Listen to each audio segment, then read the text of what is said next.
विधायक जी, जैसा कि गामड़ी रोड का इस टाइम मुद्दा बहुत ज़्यादा जोरों शोरों से लोगों के बीच में है, डिस्कशन का इस टाइम बहुत तगड़ा माहौल है, हर आदमी इस पे चर्चा कर रहा है। आप दिल्ली के गवर्नर से मिले थे और इस पे आपने उनसे मुलाकात करके इस पे चर्चा भी की है। ये पूरा मैटर क्या है और ये कब तक होने वाला है? देखिए, यह मुद्दा आज का नया मुद्दा नहीं है। हमारे नेता रहे पूर्व विधायक स्वर्गीय श्री साहब सिंह चौहान जी ने 2018 से मुद्दे को हाथ में लिया था और तब से ही इस रोड को चौड़ा करने के लिए आवश्यकता महसूस हो रही है। इन लार्जर पब्लिक इंटरेस्ट मैंने इसको अपने हाथ में लिया है और जब मैं चुनाव लड़ रहा था तब इसकी भारी मांग थी। 2012 में इस बार डिमार्केशन भी हुआ था पर किन्हीं कारणों से यह आगे नहीं बढ़ पाया और वहाँ की लोकल RWAs अरविंद नगर की, जयप्रकाश नगर की, उन लोगों ने हाईकोर्ट में एक रिट भी दायर की थी, केस फाइल किया था। 2013 में उसका वर्डिक्ट आया था और वो गामड़ी रोड को चौड़ा करने के पक्ष में आया था। उसकी कॉपी भी मेरे पास फाइल में मौजूद है और उसके बाद सरकार बदल गई और MLA भी बदल गए, तो मुझसे पहले वाले MLA ने भी इसके लिए कुछ सार्थक प्रयास किए हैं। मैं उनका भी धन्यवाद करता हूं और मैं चाहता हूं कि वो इसमें मेरा कोऑपरेशन करें। क्रेडिट लेना देना चलता रहेगा, क्रेडिट कोई भी ले ले, पर मैं चाहता हूं कि in larger public interest in my assembly Gonda के लाखों निवासियों के लिए ये जीवन रेखा है और इसको चौड़ा करना ज़रूरी है और इसके लिए मैं प्रयास कर रहा हूं। जहाँ तक LG साहब का सवाल है, उन्होंने मुझे सकारात्मक जवाब दिया है और इससे पहले चीफ सेक्रेटरी दिल्ली ने 2018 में एक कमेटी बनाई थी और द रॉयल इंटरप्राइजेज नाम की कंपनी को सर्वे करने के लिए दिया था। 2019 में उस कंपनी ने इसको रिपोर्ट भी कर दिया और शायद इन्हीं कारणों से यह रोड PWD जो 60 फुट से ऊपर की रोड रखती है, ये रोड PWD के पास है। तो 1967 में जब मेरा जन्म भी नहीं हुआ था तब के मास्टर प्लान में भी ये 100 फुट था, 102 फुट, और आज भी 2021 वाले मास्टर प्लान में भी ये 100 फुट का रोड है। तो निश्चित रूप से मुझे लगता है कि इस क्षेत्र की डिमांड है और मैं इसके लिए प्रयास कर रहा हूँ। LG साहब हों, PWD के प्रिंसिपल सेक्रेटरी हों, MCD के कमिश्नर हों या रेवेन्यू DM हों, सब ने ही मुझे आश्वस्त किया है कि वो इसमें मदद करेंगे और इस काम को आगे बढ़ाएंगे।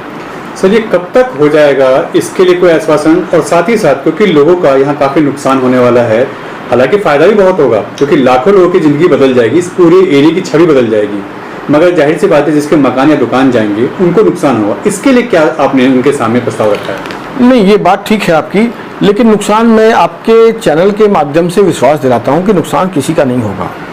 और देखिए, एक बात बताइए, किसी की अगर 200 गज की प्रॉपर्टी है और उसका 70 गज भी बच जाता है तो उसकी कीमत 200 गज के बराबर ही होगी जब इतना बड़ा रोड होगा। तो जहाँ तक नौकरियों का सवाल है, बड़े बड़े शोरूम आएंगे, अभी तो छोटी दुकानें हैं, तो वहाँ पर नौकरियाँ भी बढ़ेंगी और क्षेत्र का एक अलग विकास होगा, अलग तरीके से होगा, नया डेवलपमेंट होगा।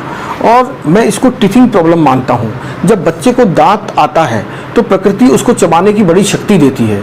थोड़ी देर के लिए उल्टी दस्त लगते हैं तो इसका मतलब ये नहीं है कि वो बीमार हो गया, लेकिन चबाने की बड़ी शक्ति आ रही होती है, उसके उसी रूप में मैं इसको देखता हूँ। और मुझे लगता है कि जो आपने नुकसान की बात कही है, जिसकी प्रॉपर्टी जाएगी भी उसमें तो 4 गुना उसको मुआवजा मिलेगा। अगर मान लीजिए 50,000 की सर्किल रेट है तो 2 लाख रुपए की दर से, अगर मान लीजिए 60,000 उसकी सर्किल रेट है तो 2,40,000 की दर से उसको मुआवजा मिलेगा, तो जिससे कि भरपूर भरपाई हो जाएगी और किसी को नुकसान नहीं होगा। सर, जैसे कि आप BJP से हैं और यहाँ इस टाइम आम आदमी पार्टी की सरकार है, ऐसे में इसको रोकने की भी कोशिश की जाएगी क्योंकि ये सारा आपके खाते में जाएगा और कोई नहीं चाहेगा कि ये आपके खाते में जाए और BJP का यहाँ ग्राफ बढ़े। नहीं, वो आपकी बात ठीक है, लेकिन मैं तो कह रहा हूँ कि इन लार्जर पब्लिक इंटरेस्ट सरकार जनहित के लिए आती हैं और अगर सरकार इसको सहयोग करके बनाएगी तो निश्चित रूप से क्रेडिट अकेला मुझे नहीं जाएगा, सरकार को भी जाएगा, सरकार को जाएगा और मैं क्रेडिट देने के लिए तैयार हूँ। लेकिन अगर इसमें बाधाएं डाली जाएंगी तो निश्चित रूप से मेरा संघर्ष थोड़ा बड़ा और कड़ा होगा, लेकिन संघर्ष तो मैं करूँगा। चुप बैठने वालों में से मैं नहीं हूँ, संघर्ष मैं करूँगा। पहले सरकार से गुहार लगा रहा हूँ और बाद में अगर संघर्ष की बेला आई तो संघर्ष से भी मैं पीछे नहीं हटूंगा, पर इसको अपने अंजाम तक पहुंचाने का प्रयास करूंगा। इस काम को रोका जाएगा कि हर बार ऐसा होता है कि इसकी बात होती है, हमेशा सुनने को मिलता है कि गामड़ी रोड चौड़ा होने वाला है, इसकी फाइल आगे बढ़ गई है, मगर कोई ना कोई राजनीतिक कारण इसमें लगा के इसको रोक दिया जाता है। अगर ऐसा होता है आपके साथ तो आप इसके लिए कहाँ तक जाएंगे और क्या करेंगे, क्योंकि यह जरूरी है। नहीं, आपका सवाल जायज़ है। मुझे उम्मीद है जनहित की सरकार कभी रोकने का काम नहीं करती। कुछ लोग हैं, तो मैं तो चाहता हूँ राजनीतिक पार्टी खुलकर आ जाए, अगर विरोध करें तो खुलकर सामने आए, जो पक्ष में हो खुलकर सामने आए, छद्म राजनीति ना करें। और मुझे लगता है कि जो लोग छद्म राजनीति करते हैं, मुंह पर कुछ बोलते हैं, पीछे से कुछ करते हैं, वो ऐसा करेंगे तो वो भी सामने आएगा ही, पर मैं क्या करूँगा ये तो मैं आपको भी नहीं बता सकता। लेकिन ये बात निश्चित है कि मैं इसका संघर्ष जोरदार करूँगा और उम्मीद करूँगा सरकार मेरा साथ दे, पिछले विधायक भी इसमें मेरे साथ खड़े हों, क्रेडिट डिस्क्रेडिट साझा हो जाए, लेकिन लोगों को उसकी जीवन रेखा में एक बड़ी रोड मिल जाए तो शायद इस क्षेत्र के लिए बेहतर होगा। हर बार जब जब इस गामड़ी रोड का नाम आता है, यहाँ पे जो भी विधायक रहा है उसके बाद प्रेशर होता है इसको रोकने का, इसको खत्म करने का, ये रोड चौड़ा ना हो। क्या ऐसा प्रेशर आपके ऊपर भी है? कुछ ऐसा आपके ऊपर अभी तक कोई बात आई है या आपने कभी ऐसा फेस किया इस बीच में? नहीं, वो निश्चित रूप से होता है, पर रोकने वालों का प्रेशर 10% है, यानी 10% लोग हैं, तो 90% लोग इसको चौड़ा होता देखना चाहते हैं, जिनकी प्रॉपर्टियां हैं वो भी। तो मुझे लगता है कि उस प्रेशर को हम हैंडल कर पाएंगे और विकास की राह में किसी प्रेशर को रोड़ा नहीं बनने देंगे।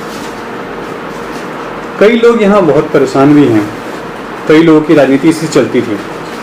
ऐसे में आपने ये स्टेप क्यों उठाया, क्योंकि उनका तो काम छिन जाएगा? नहीं, देखिए, मैं किसी भी मुद्दे पर बेबाक हूँ।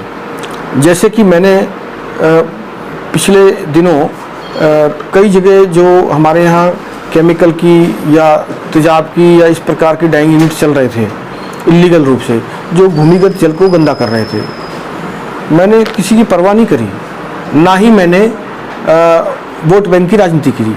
मैंने उन सब को पिछले महीने में 16 फैक्ट्री मैंने सील कराई हैं। मैं तो खुलकर ऑन कर रहा हूँ ना जी। तो मैं ये कहता हूँ कि विकास के लिए या जनहित के लिए, आने वाली पीढ़ी को कुछ देने के लिए हमें कुछ सेक्रीफाइसेस करने होंगे, और मैं किसी दबाव को नहीं मानता। मैं ये मानता हूँ कि जनहित से जुड़े मुद्दे, विकास हमारे लिए इम्पोर्टेंट है, हमारे लिए आने वाली पीढ़ी को कुछ देकर जाएं, ये इम्पोर्टेंट है। सर, यहाँ पे ये अक्सर रहा है, क्योंकि यहाँ का जिस तरीके से रोड चौड़ा ना होने की वजह से समस्या रहती है, ना यहाँ पे कन्वेंस मिलती है, ना कोई इस एरिया में आने को राजी होता है, तो ये आपकी प्रायोरिटी पे रहेगा कि जल्द से जल्द हो जाए? निश्चित रूप से। जो मैं 7 पॉइंट एजेंडा लेके एलजी के पास गया था और आदरणीय एलजी ने मुझे ध्यान से सुना और मेरे सभी पॉइंट्स को नोट किया, और मेरे तो सभी मुद्दों पर लड़ रहा हूँ। ये गामड़ी रोड मेरी प्रायोरिटी पर है। उसी प्रकार अभी शराब की ये जो मंडियाँ खोल रहे हैं, इसको लिए भी मैंने आंदोलन किया, शुरू कर दिया है।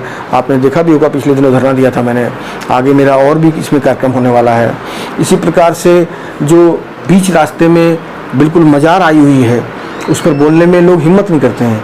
मैंने एलजी साहब से कहा, रिलीजियस कमेटी में दीजिए इसको, आप सम्मानपूर्वक कहीं हस्तांतरण कीजिए जी, कोई दिक्कत नहीं है। लेकिन विकास के लिए एकदम कोई बीचों बीच कोई अगर रोड़ा बना हुआ है तो उस पर कहीं ना कहीं हमें धार्मिक भावनाओं से भी ऊपर उठ करके इसको कहीं ना कहीं विकास के लिए हमें रास्ता खोलना चाहिए।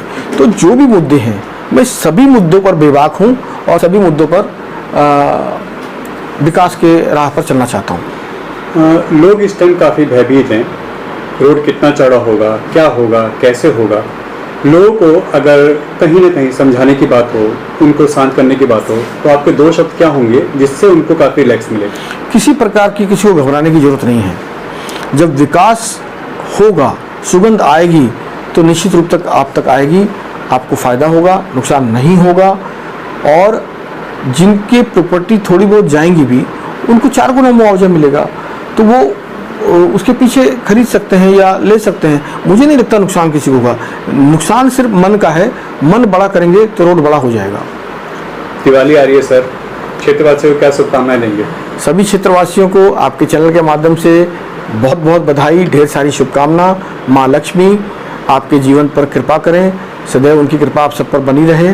प्रभु श्री राम विजयदशमी के बाद जब अयोध्या लौट करके आए थे तब दीपावली मनाई गई थी, तो आप सब भी दीप से दीपावली मनाएं और जो कोरोना और प्रदूषण रूपी रावण है उसको हम समाप्त कर पाएँ, यही हमारी दीपावली होगी।